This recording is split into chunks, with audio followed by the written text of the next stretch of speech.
നമ്മൾ ഈ വീഡിയോയിൽ ഡിസ്കസ് ചെയ്യുന്നത് പുതിയ SCERT-യിലെ മുഴുവൻ വേൾഡ് ജോഗ്രഫിയിൽ വരുന്ന ചാപ്റ്റേഴ്സ് ആണ്. ആദ്യത്തെ ചാപ്റ്ററിന്റെ പേര് നമ്മുടെ ഭൂമി. നമ്മൾ PSC പോയിന്റ് ഓഫ് വ്യൂവിൽ ഇമ്പോർട്ടൻ്റ് ആയിട്ടുള്ള പോയിന്റ്സ് മാത്രമാണ് പറഞ്ഞു പോകുന്നത്. അപ്പം നമുക്ക് നോക്കാം. ആദ്യം തന്നെ ഇവിടെ ഭൂമിയെക്കുറിച്ചാണ് പറഞ്ഞിരിക്കുന്നത്. ഓർത്ത് വെക്കേണ്ട പോയിന്റ്, സൗരയൂഥ ഗ്രഹങ്ങളിൽ ജീവൻ നിലനിർത്തുന്നത് ഏത് ഗ്രഹമാണ്? ഭൂമിയാണ്. അതൊന്ന് ജസ്റ്റ് ഓർത്ത് വെക്കുക, അറിയാവുന്ന കാര്യമാണ്. ഇനി പഠിക്കുന്ന ഭൂമിയുടെ ഉള്ളറയെക്കുറിച്ചാണ്. PSC ഓൾറെഡി ഇതിൻ്റെ ക്വസ്റ്റ്യൻസ് ഒക്കെ ചോദിക്കുന്നതാണ്. ഭൂമിയുടെ കേന്ദ്ര ഭാഗത്തെ ചൂട് എത്രയാണെന്ന് പഠിച്ചു വെക്കണം. ഈ വെയിറ്റ് ആണ് 5500 ഡിഗ്രി സെൽഷ്യസ് ആണ്. ഭൂമിയുടെ കേന്ദ്ര ഭാഗത്തെ ചൂട് എത്രയാണ്? 5500 ഡിഗ്രി സെൽഷ്യസ് ആണ്. നമുക്കറിയാം വെള്ളം തിളയ്ക്കുന്നതിന് വേണ്ടത് 100 ഡിഗ്രി സെൽഷ്യസ് ആണ്. അപ്പം 5500 ഡിഗ്രി സെൽഷ്യസ് എന്ന് പറയുമ്പം എത്ര ചൂടുണ്ടെന്ന് നമുക്ക് മനസ്സിലാക്കാതെയാണ്. അടുത്തത് പറഞ്ഞിരിക്കുന്നത് ഏറ്റവും ആഴമുള്ള ഖനിയുടെ താഴ്ച എത്ര കിലോമീറ്റർ ആണ്? 12 കിലോമീറ്റർ ആണ്. അവിടെ വരെ നമ്മൾ പോയത് എങ്ങനെയൊക്കെയാണ്? യന്ത്രങ്ങളുടെയും അതുപോലെ സുരക്ഷാ ഉപകരണങ്ങളുടെയും സഹായത്തോടെയാണ്. ഏകദേശം 12 കിലോമീറ്റർ വരെ നമ്മൾ ചെന്നെത്തിയത് എങ്ങനെയാണ്? യന്ത്രങ്ങളുടെയും അതുപോലെ സുരക്ഷാ ഉപകരണങ്ങളുടെയും സഹായത്തോടാണ്. ഏകദേശം 6371 കിലോമീറ്ററാണ് ഭൂമിയുടെ കേന്ദ്രത്തിലേക്കുള്ള ദൂരം. 12 കിലോമീറ്ററാണ് നമ്മൾ യന്ത്രങ്ങളുടെ സഹായത്തോടൊക്കെ എത്തിപ്പെട്ടിട്ടുള്ളത്. എത്രയാണ്? ഏകദേശം 6371 കിലോമീറ്ററാണ് ഭൂമിയുടെ കേന്ദ്രത്തിലേക്കുള്ള ദൂരം. അത് പഠിച്ചു വെക്കണം. 6371 കിലോമീറ്റർ. അതുപോലെ ഏറ്റവും ആഴമുള്ള ഖനിയുടെ താഴ്ച എന്ന് പറയുന്ന ഏകദേശം 12 കിലോമീറ്റർ ആണ്. പിന്നെ ഭൂമിയുടെ ഉള്ളറയെപ്പറ്റി ഉള്ള വിവരങ്ങൾ എങ്ങനെയൊക്കെയാണ് നമ്മൾ മനസ്സിലാക്കിയെന്നാണ് അടുത്ത ഇവിടെ പറഞ്ഞിരിക്കുന്നത്. പഠിച്ചു വെക്കണം. PYQ-ആണ്. അഗ്നിപർവ്വത സ്ഫോടനങ്ങളിലൂടെ ഭൂമിയുടെ ഉപരിതലത്തിൽ എത്തിച്ചേരുന്ന വസ്തുക്കളിൽ പരിശോധിച്ചും അതുപോലെ ഖനികളിൽ നിന്ന് ശേഖരിക്കുന്ന വിവരങ്ങളിൽ നിന്നും പിന്നെ ഭൂകമ്പ സമയത്തുണ്ടാകുന്ന തരംഗങ്ങളുടെ ചലനമൊക്കെ വിശകലനം ചെയ്താണ് നമ്മൾ ഭൂമിയുടെ ഉള്ളറയെപ്പറ്റിയുള്ള വിവരങ്ങൾ നമ്മൾ മനസ്സിലാക്കിയിട്ടുള്ളത്. അങ്ങനെയൊക്കെയാണ് അഗ്നിപർവ്വത സ്ഫോടനങ്ങളിലൂടെ ഭൂമിയുടെ ഉപരിതലത്തിൽ എത്തുന്ന വസ്തുക്കൾ പരിശോധിച്ചിട്ട് പിന്നെ ഖനികളിൽ നിന്ന് ശേഖരിക്കുന്ന വിവരങ്ങളിൽ നിന്ന് ഭൂകമ്പ സമയത്തുണ്ടാകുന്ന തരംഗങ്ങളുടെ ചലനം വിശകലനം ചെയ്ത് ഇങ്ങനെയൊക്കെയാണ്. അടുത്ത ഇനിയും പഠിക്കുന്ന ഭൂമിയുടെ ഘടനയാണ്. ഭൂമിക്ക് 3 പാളികളാണ് ഉള്ളത്: ഭൂവൽക്കം, മാൻഡില്, കാമ്പ്. ഇനി നമ്മൾ അതാണ് പഠിക്കുന്നത്. ഇമ്പോർട്ടൻ്റ് ആണ്. PSC റിപ്പീറ്റഡ് ആയിട്ട് ഇതുവഴി ഇതിന് ക്വസ്റ്റ്യൻസ് ചോദിക്കാറുള്ളതാണ്. ഏറ്റവും പുറമെയുള്ള പാളി ഏതാണ്? ഭൂവൽക്കമാണ്. അതൊരു ക്വസ്റ്റ്യനാണ്. ഏറ്റവും പുറമെയുള്ള പാളി ഏതാണ്? ഭൂവൽക്കമാണ്. ഭൂമിയുടെ ഏറ്റവും പുറമെയുള്ള പാളി ഭൂവൽക്കമാണ്. പഠിച്ചു വെക്കണം. ഇമ്പോർട്ടൻ്റ് ആണ്. ഭൂമിയുടെ ഏറ്റവും പുറമേ ഉള്ളതും അതുപോലെ താരതമ്യേന നേർത്തതുമായിട്ടുള്ള പാളിയാണ് ഭൂവൽക്കം. ഏറ്റവും പുറമേ ഉള്ളതും താരതമ്യേന നേർത്തതാണ് പാളി. അതുപോലെ ഖരരൂപത്തിലുള്ള പാറകളാൽ നിർമ്മിതമാണ് പാളി. ഭൂവൽക്കം ഖരരൂപത്തിലുള്ള പാറകളാൽ നിർമ്മിതമാണ്. ഭൂവൽക്കത്തിന് 2 ഭാഗങ്ങളാണുള്ളത്: വൻകര ഭൂവൽക്കവും അതുപോലെ സമുദ്ര ഭൂവൽക്കവും. ഭൂവൽക്കത്തിന് 2 ഭാഗങ്ങളാണുള്ളത്: വൻകര ഭൂവൽക്കവും അതുപോലെ സമുദ്ര ഭൂവൽക്കവും. ഇതിൽ പറയാത്തൊരു കാര്യമുണ്ട്. വൻകര ഭൂവൽക്കത്തെ നമ്മൾ സിയാൽ എന്നാണ് പറയുന്നത്. അതുപോലെ സമുദ്ര ഭൂവൽക്കത്തെ സീമ എന്നാണ് പറയുന്നത്. നമ്മുടെ പഴയ SCERT-ലുള്ള ഫാക്റ്റാണ്. PSC ചോദിക്കുന്നതാണ്. അതുകൊണ്ടാണ് പറയുന്നത്. പഴയ ടെക്സ്റ്റിൽ പറയുന്ന ഫാക്റ്റ് ഒന്ന് ബോക്സിൽ കൊണ്ടുവന്നിട്ടുണ്ട്. വൻകര ഭൂവൽക്കവും സമുദ്ര ഭൂവൽക്കവും. സിലിക്ക, അലുമിനിയം എന്നീ ധാതുക്കൾ മുഖ്യമായിട്ടും അടങ്ങിയിരിക്കുന്നതുകൊണ്ട് വൻകര ഭൂവൽക്കത്തെ സിയാൽ എന്നാണ് വിളിക്കുന്നത്. അയത്തുന്നുണ്ട് സിയാൽ. SI വരുന്ന എന്താണ്? സിലിക്കയാണ്. അതുപോലെ AL എന്ന് പറയുന്നത് അലുമിനിയാണ്. എന്തൊക്കെയാണ്? സിലിക്കയും അലുമിനിയാണ് മുഖ്യമായിട്ടും ഉള്ളത്. എവിടെ? വൻകര ഭൂവൽക്കത്തിൽ. അതുകൊണ്ടാണ് അതിനെ സിയാൽ എന്ന് പറയുന്നത്. പിന്നെ സീമ, അതായത് സമുദ്ര ഭൂവൽക്കത്തിൽ മുഖ്യമായിട്ടും കാണപ്പെടുന്ന ധാതുക്കളാണ് സിലിക്കയും മഗ്നീഷ്യം. അതുകൊണ്ടാണ് സമുദ്ര ഭൂവൽക്കത്തെ സീമ എന്ന് പറയുന്നത്. അതൊന്ന് പഠിച്ചു നോക്കുക. ഇമ്പോർട്ടൻ്റ് ആണ്. വൻകര ഭൂവൽക്കത്തെയാണ് സിയാൽ എന്ന് പറയുന്നത്. അതുപോലെ സമുദ്ര ഭൂവൽക്കത്തെയാണ് സീമ എന്ന് പറയുന്നത്. PYQ-ആണ്. അടുത്ത പോയിന്റ്, വൻകര ഭൂവൽക്കത്തിനാണ് കനം കൂടുതൽ. കനം കൂടുതൽ വൻകര ഭൂവൽക്കത്തിനാണ്. ശരാശരി കനം എന്ന് പറയുന്നത് 30 കിലോമീറ്റർ വരും. വൻകര ഭൂവൽക്കത്തിന്റെ ശരാശരി കനം എത്രയാണ്? 30 കിലോമീറ്ററോളം വരും. പിന്നെ ഈ വൻകര ഭൂവൽക്കത്തിന് പർവ്വത പ്രദേശങ്ങളിൽ 70 കിലോമീറ്റർ ഉണ്ട് കനം. വൻകര ഭൂവൽക്കത്തിന് പർവ്വത പ്രദേശത്ത് ഏകദേശം 70 കിലോമീറ്റർ കനമുണ്ട്. എന്നാൽ സമുദ്ര ഭൂവൽക്കത്തിൽ എത്രയാണ്? ശരാശരി 5 കിലോമീറ്ററേ ഉള്ളൂ. 5 കിലോമീറ്ററേ ഉള്ളൂ. വൻകര ഭൂവൽക്കത്തിനാണ് എന്താണ് കനം കൂടുതൽ. അതൊന്ന് പഠിച്ചു നോക്കുക, ഇമ്പോർട്ടൻ്റ് ആണ്. പുറക്കാമ്പ് ദ്രവാവസ്ഥയിലാണ്. പുറക്കാമ്പ് ദ്രാവകാവസ്ഥയിലാണ്. അതുപോലെ അകക്കാമ്പ് ഖരാവസ്ഥയിൽ. അത് പഠിച്ചു വെക്കണം. അകക്കാമ്പ് ഖരാവസ്ഥയിലാണ്. കാമ്പ് മുഖ്യമായിട്ടും നിക്കൽ, ഇരുമ്പ് എന്നീ ലോഹങ്ങളാൽ രൂപം കൊണ്ടാണ്. അതുകൊണ്ട് കാമ്പിനെ നമ്മൾ നിഫെ എന്നും പേരുണ്ട്. പഠിച്ചു വെക്കുക, പിവയ്ക്കുമാണ്. കാമ്പിനെയാണ് നിഫെ എന്ന് അറിയപ്പെടുന്നത്.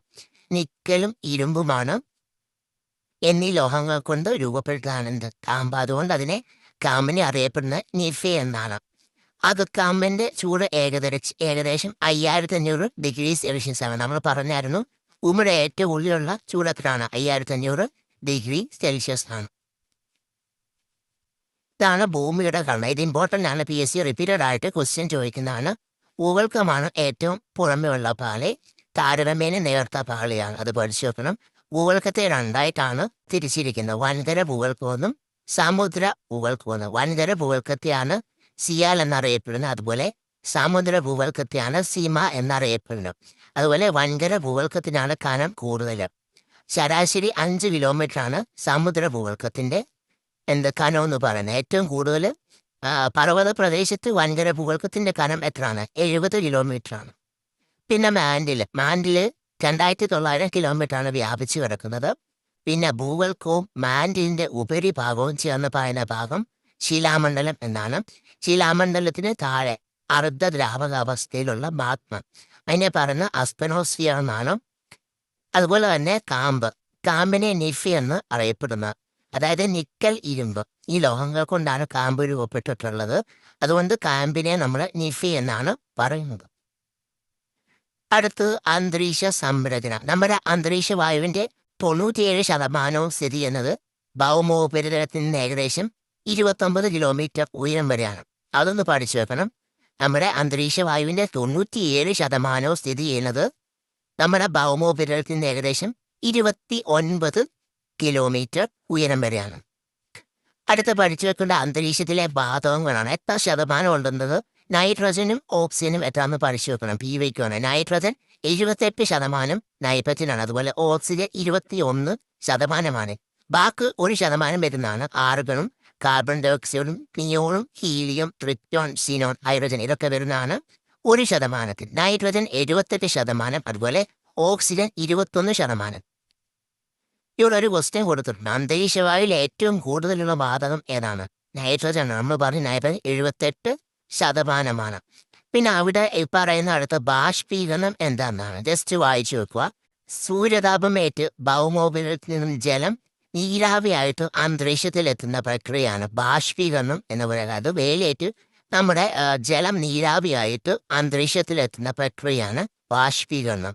ഭൗമോപരിതലത്തിൽ നിന്ന് ഏകദേശം 90 കിലോമീറ്റർ വരെ മാത്രമേ നമ്മുടെ ജലബാഷ്പത്തിന്റെ സാന്നിധ്യമുള്ളൂ. ഭൗമോപരിതലത്തിൽ നിന്ന് ഏകദേശം 90 കിലോമീറ്റർ വരെ മാത്രമേ ജലബാഷ്പത്തിന്റെ സാന്നിധ്യം ഉള്ളൂ. അടുത്ത് പഠിക്കേണ്ടത് ഘനീകരണ മർമ്മം എന്താണെന്ന് ജസ്റ്റ് വായിച്ചു വെക്കുക.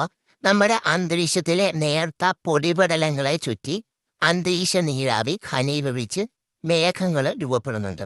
അതുകൊണ്ട് അന്തരീക്ഷത്തിലെ നേർത്ത പൊടിപടലങ്ങളെ നമ്മൾ ഘനീകരണ മർമ്മങ്ങൾ എന്നാണ് വിളിക്കുന്നത്. അന്തരീക്ഷത്തിലെ നേർത്ത പൊടിപടലങ്ങളെ ചുറ്റി അന്തരീക്ഷ നീരാവി ഘനീഭവിച്ചാണ് മേഘങ്ങൾ രൂപപ്പെടുന്നത്. അതുകൊണ്ട് ഈ നേർത്ത പൊടിപടലങ്ങളെയാണ് നമ്മൾ ഘനീകരണ മർമ്മങ്ങൾ എന്ന് വിളിക്കുന്നത്.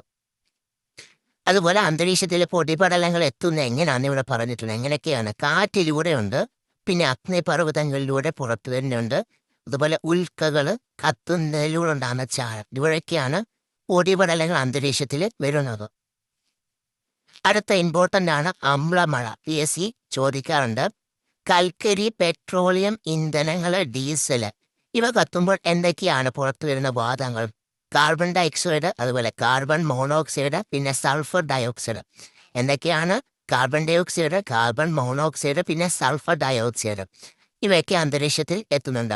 ഇവ മഴവെള്ളത്തോടൊപ്പം കലർന്ന് വെള്ളത്തിനൊരു ആസിഡ് സ്വഭാവം കൈവന്ന് ഭൂമിയിലേക്ക് എത്തുന്നു.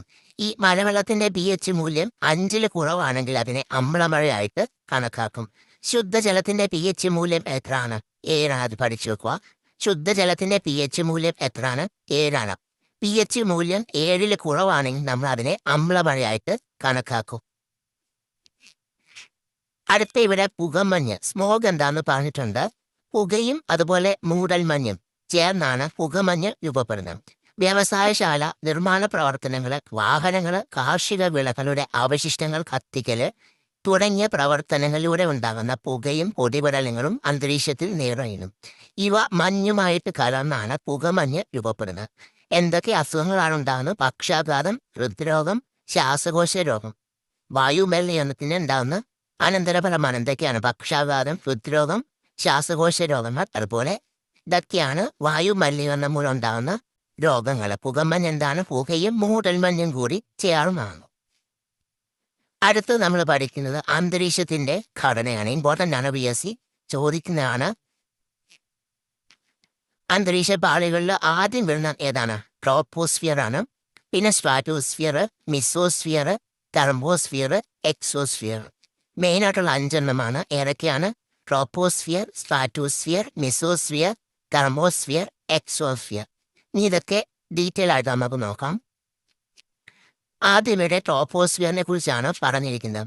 അന്തരീക്ഷത്തിന്റെ ഏറ്റവും താഴെയുള്ള പാളിയാണ് ട്രോപ്പോസ്ഫിയർ. ഇതൊക്കെ PYQ ആണ്. അന്തരീക്ഷത്തിന്റെ ഏറ്റവും താഴെയുള്ള പാളി ഏതാണ്? ട്രോപ്പോസ്ഫിയർ. ഇതിന് നമ്മുടെ ഭൗമോപരിതലത്തിന്റെ ഏകദേശം ഇത്രയാണ് ഉയരം വരുന്നത്. 13 കിലോമീറ്റർ ആണ്. ശരാശരി 13 കിലോമീറ്റർ ഉയരം വരും ഭൗമോപരിതലത്തിൽ നിന്ന്. പിന്നെ ധ്രുവപ്രദേശത്ത് ഏകദേശം 8 കിലോമീറ്ററും ഭൂമധ്യരേഖാ പ്രദേശത്ത് 18 കിലോമീറ്ററാണ് ഉയരമുള്ളത്. ഭൂമധ്യരേഖാ പ്രദേശത്ത് ചൂട് കൂടുതലാണ്. അതുപോലെ തന്നെ പൊടിപടലങ്ങളും ജലബാഷ്പവും ഏറ്റവും കൂടുതലുള്ളത് ഏത് പാളിയിലാണ്? ട്രോപ്പോസ്ഫിയർ ആണ്. ഇത് റീസെൻ്റ് ആയിട്ടാണ് എക്സാമിന് ചോദിച്ചിട്ടാണ്. പൊടിപടലങ്ങളും ജലബാഷ്പവും ഏറ്റവും കൂടുതലുള്ളത് ട്രോപ്പോസ്ഫിയറിലാണ്.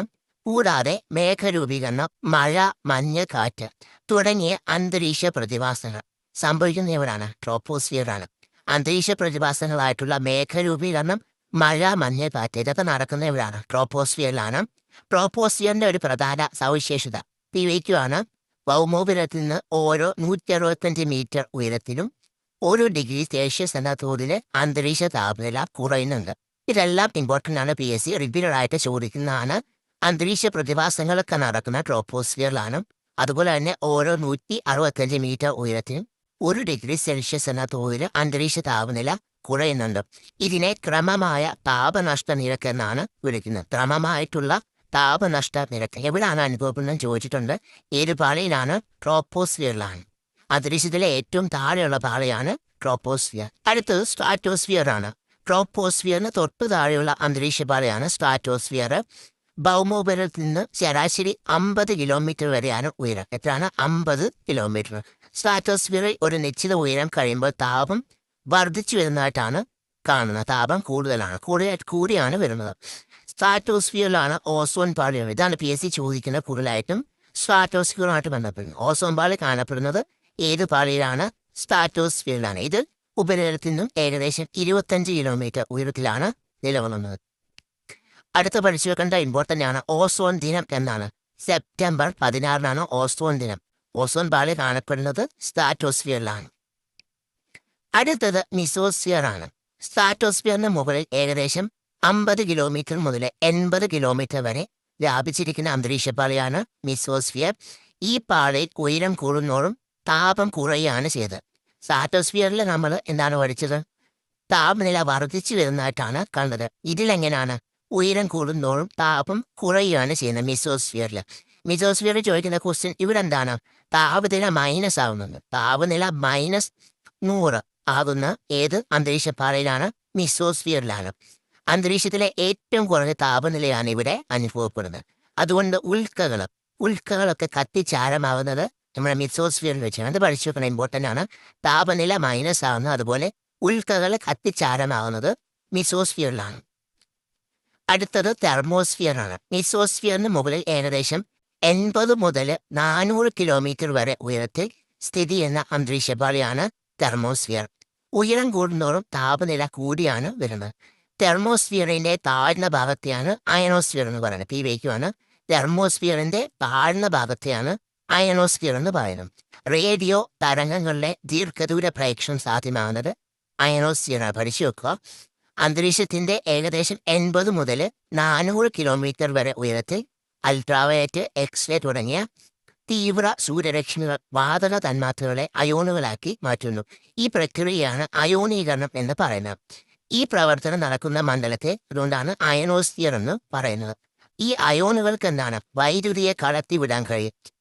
റേഡിയോ തരംഗങ്ങൾ വൈദ്യുതകാന്തിക തരംഗങ്ങളാണ്. അതുകൊണ്ട് തന്നെ ഈ മേഖല റേഡിയോ തരംഗങ്ങളുടെ ദീർഘദൂര പ്രേക്ഷണത്തിന് സാധ്യമാണ്. അപ്പം തെർമോസ്ഫിയറിന്റെ താഴ്ന്ന ഭാഗത്തെയാണ് അയനോസ്ഫിയർ എന്ന് പറയുന്നത്. അത് പഠിച്ചു വെക്കുക, ഇമ്പോർട്ടൻ്റ് ആണ്. പിന്നെ ലാസ്റ്റ് ഉള്ളത് എക്സോസ്ഫിയർ. അന്തരീക്ഷത്തിലെ ഏറ്റവും മുകളിലുള്ള പാളിയാണ് എക്സോസ്ഫിയർ. 400 കിലോമീറ്ററിന് മുകളിലാണ്. പഠിച്ചു വെക്കുക, ഇമ്പോർട്ടൻ്റ് ആണ്. ഏറ്റവും മുകളിലുള്ള പാളി ഏതാണ്? എക്സോസ്ഫിയർ ആണ്. എല്ലാം ഒന്നുകൂടെ കേട്ട് പഠിക്കുക, ഇമ്പോർട്ടൻ്റ് ആണ്. അപ്പൊ നമ്മുടെ ഈ ചാപ്റ്ററിലെ ഇമ്പോർട്ടൻ്റ് ആയിട്ടുള്ള പോയിന്റ്സ് പറഞ്ഞു. ഇനി നമുക്ക് അടുത്ത ചാപ്റ്റർ നോക്കാം. അടുത്ത ചാപ്റ്റർ ഭൂമിയുടെ ചലനങ്ങൾ, ഭ്രമണവും പരിക്രമണവും എന്നാണ് ചാപ്റ്ററിന്റെ പേര്. അത് തന്നെ ഇവിടെ ബോക്സിൽ ശുക്രനെ കുറിച്ചും യുറാനസിനെ കുറിച്ചും ഇമ്പോർട്ടൻ്റ് ആയിട്ടുള്ള പോയിന്റ് പറഞ്ഞിട്ടുണ്ട്. പഠിച്ചെടുക്കണം, ഇമ്പോർട്ടൻ്റ് ആണ്. നമ്മുടെ സൗരയൂഥത്തിലെ ശുക്രനും യുറാനസും ഒഴികെയുള്ള ഗ്രഹങ്ങളുടെ ഭ്രമണ ദിശ എന്ന് പറയുന്നത് പടിഞ്ഞാറ് നിന്ന് കിഴക്കോട്ടാണ്. ശുക്രന്റെ യുറാനസിന്റെ ഒഴിച്ച് ബാക്കി ഗ്രഹങ്ങളുടെ ഭ്രമണ ദിശ എങ്ങോട്ടാണ്?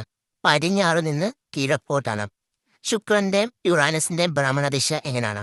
എതിർദിശയിലാണ്. കിഴക്ക് നിന്ന് പടിഞ്ഞാറോട്ടാണ്. കിഴക്ക് നിന്ന് പടിഞ്ഞാറോട്ടാണ് ശുക്രന്റെ യുറാനസിന്റെ ഭ്രമണദിശ. പഠിച്ചു വെക്കണം, കിഴക്ക് നിന്ന് പടിഞ്ഞാറോട്ടാണ്. ഭ്രമണത്തിന്റെ ഫലമായിട്ടുണ്ടാകുന്ന മാറ്റങ്ങളാണ് എന്തൊക്കെ? ദിനരാത്രങ്ങളും അതുപോലെ കോറിയോലിസ് പ്രഭാവവും. ആദ്യം ദിനരാത്രം എന്താണെന്ന് പഠിക്കുന്നത്. ഭ്രമണം പൂർത്തിയാക്കാൻ വേണ്ടി ഭൂമി എടുക്കുന്ന സമയം എത്രയാണ്? 24 മണിക്കൂറാണ്.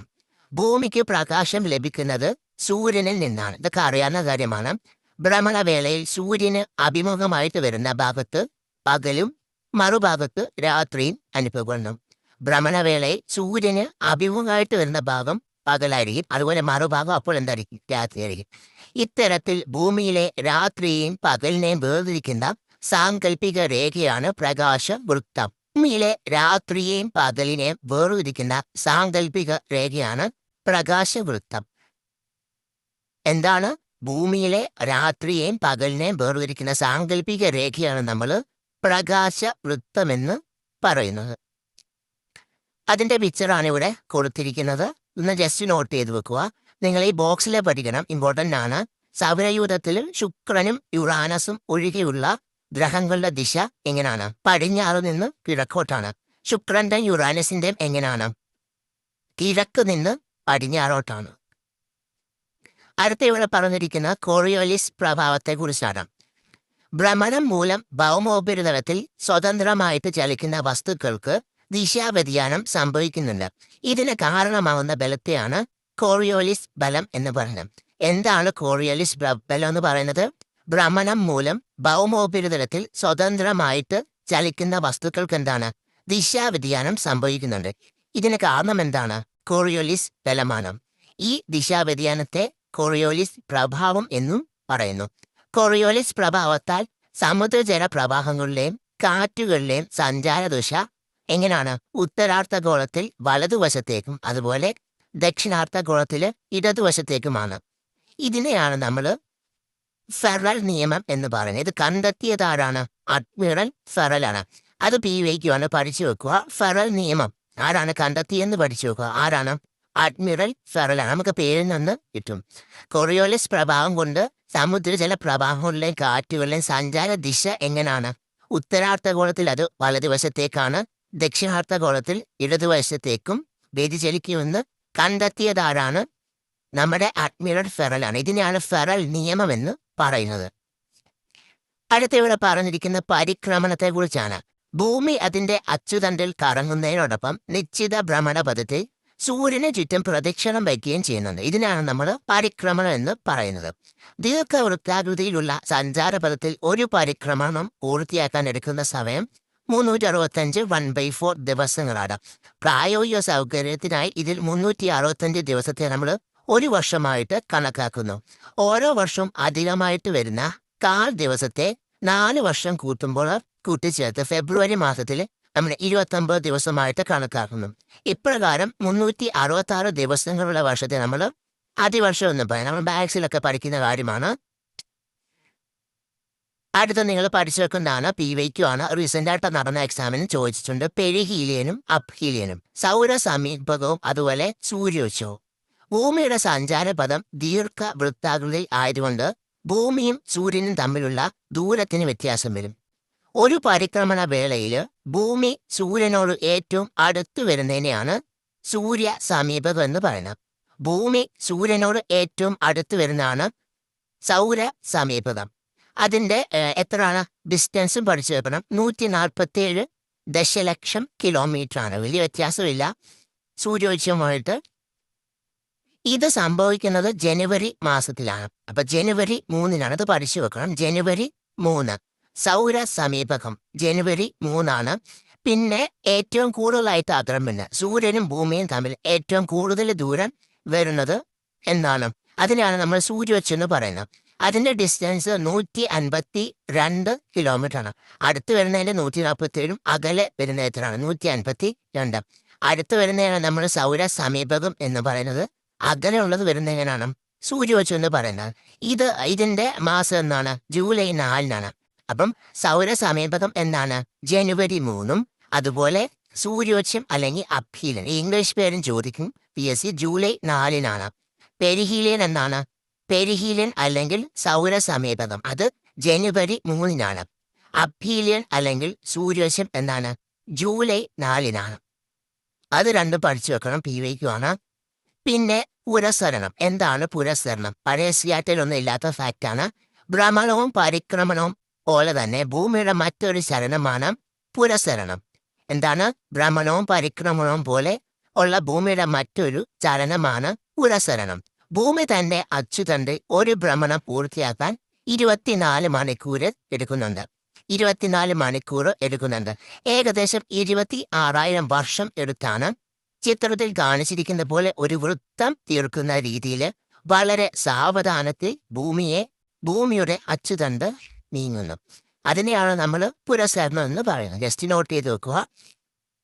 അടുത്തത്, ഒരു സെക്കൻഡിൽ ഏകദേശം 30 കിലോമീറ്റർ എന്ന രീതിയിലാണ് ഭൂമിയുടെ പരിക്രമണ വേഗത. ഭൂമിയുടെ പരിക്രമണ വേഗത എങ്ങനെയാണ്? ഒരു സെക്കൻഡിൽ ഏകദേശം 30 കിലോമീറ്റർ. ഒരു സെക്കൻഡിൽ 30 കിലോമീറ്റർ എന്ന രീതിയിലാണ് ഭൂമിയുടെ പരിക്രമണ വേഗത. ഭൂമിയും സൂര്യനും തമ്മിലുള്ള അകല വ്യത്യാസം ഗുരുത്വാകർഷണത്തിൽ വ്യതിയാനം സൃഷ്ടിക്കുകയും അതുപോലെ പരിക്രമണ വേഗതയിൽ വ്യത്യാസം വരുന്നതിനും കാരണമാകുന്നു. ഈ ഭൂമിയും സൂര്യനും തമ്മിലുള്ള അകല വ്യത്യാസം ഗുരുത്വാകർഷണത്തിൽ വ്യതിയാനം സൃഷ്ടിക്കുന്നുണ്ട്. അതുപോലെ പരിക്രമണ വേഗതയിലും വ്യത്യാസം വരുന്നതിന് കാരണമാകുന്നു അകല വ്യത്യാസം. അപ്പോൾ ഏറ്റവും അടുത്ത് വരുന്നത് എന്നാണ്? ജനുവരി 3. അകലെ എന്നാണ്? ജൂലൈ 4. അത് രണ്ടും പഠിച്ചു നോക്കുക. പെരിഹീലിയൻ ജനുവരി 3, അപ്ഹീലിയൻ ജൂലൈ 4. ഇനി പഠിക്കുന്ന അയനമാണ്. ഭൂമിയുടെ അച്ചുതണ്ടിന്റെ ചെരിവ് 23.5 ഡിഗ്രി ആയിട്ട് പരിക്രമണ വേളയിൽ ഉടനീളം നിലനിർത്തുന്നതിനാൽ സൂര്യന്റെ ആപേക്ഷിക സ്ഥാനം ഉത്തര ദിശയിലേക്കും ദക്ഷിണ ദിശയിലേക്കും ഉത്തരായന ദക്ഷിണായന രേഖകൾക്കിടയിൽ നീങ്ങുന്നതായിട്ട് കാണാം. സൂര്യന്റെ ഈ ആപേക്ഷിക സ്ഥാനമാറ്റത്തെയാണ് അയനം എന്ന് പറയുന്നത്. സൂര്യന്റെ ആപേക്ഷിക സ്ഥാനമാറ്റത്തെയാണ് അയനം എന്ന് പറയുന്നത്. ഇതിന് അനുസൃതമായിട്ട് ദിനരാത്രങ്ങളിലെ ദൈർഘ്യത്തിലെ വ്യത്യാസം അനുഭവപ്പെടുന്നു. ഇത്തരത്തിൽ സൂര്യന്റെ സ്ഥാനം വിവിധ അക്ഷാംശങ്ങളിൽ നേർമുകളിൽ എത്തുന്ന ചില ദിവസങ്ങൾ ഏതൊക്കെയാണെന്ന് നോക്കാം. പഠിച്ചു നോക്കണം, ഇമ്പോർട്ടൻ്റ് ആണ്. ആദ്യം പഠിക്കേണ്ടത് വിഷുവമാണ്, ഇക്വിനോക്സ്. ഇവിടെ പിക്ചറൊക്കെ കൊടുത്തിട്ടുണ്ട്. പരിക്രമണ വേളയിൽ ഭൂമധ്യരേഖയിൽ സൂര്യരശ്മികൾ ലംബമായിട്ട് പതിക്കുന്ന ദിനമാണ്. ഏതൊക്കെയാണ്? March 21 September 23. സൂര്യരശ്മികൾ ഭൂമധ്യരേഖയിൽ ലംബമായിട്ട് പതിക്കുന്ന ദിവസമാണ് മാർച്ച് 21 സെപ്റ്റംബർ 23. രണ്ട് അർദ്ധഗോളങ്ങളിൽ രാത്രിയുടെയും പകലിൻ്റെയും ദൈർഘ്യം തുല്യമായിരിക്കും. സെപ്റ്റംബർ 21 മാർച്ച് 23 ഭൂമധ്യരേഖയിൽ സൂര്യരശ്മി ലംബമായിട്ട് പതിക്കുന്ന ദിവസം. അന്ന് രാത്രിയുടെയും പകലിൻ്റെയും ദൈർഘ്യം തുല്യമായിരിക്കും. ഈ ദിവസമാണ് വിഷുവങ്ങൾ അല്ലെങ്കിൽ സമരാത്ര ദിനങ്ങൾ എന്ന് വിളിക്കുന്നത്. എങ്ങനെയാണ്? ഭൂമധ്യരേഖയിൽ സൂര്യരശ്മികൾ ലംബമായിട്ട് പതിക്കുന്ന ദിവസമാണ് മാർച്ച് 21 സെപ്റ്റംബർ 23. ഈ ദിവസങ്ങളിൽ രാത്രിയിലെയും പകലിൻ്റെയും ദൈർഘ്യം തുല്യമായിരിക്കും. ഈ ദിവസത്തെയാണ് വിഷുവങ്ങൾ അല്ലെങ്കിൽ സമരാത്ര ദിനങ്ങൾ എന്ന് പറയുന്നത്. അപ്പൊ BSc ചോദിക്കാറുണ്ട്, വിഷുവം എന്നൊക്കെയാണ് മാർച്ച് 21 സെപ്റ്റംബർ 23 അല്ലെങ്കിൽ സമരാത്ര ദിനമെന്നും പറഞ്ഞ് BSc ചോദിച്ചിട്ടുണ്ട്. മാർച്ച് 21 വസന്ത വിഷുവാണ്. മാർച്ച് 21 വസന്ത വിഷുവും സെപ്റ്റംബർ 23 ശരത് വിഷുവും എന്നറിയപ്പെടുന്നു. മാർച്ച് 21 വസന്ത വിഷുവും സെപ്റ്റംബർ 23 ശരത് വിഷുവും പഠിച്ചു വെക്കുക.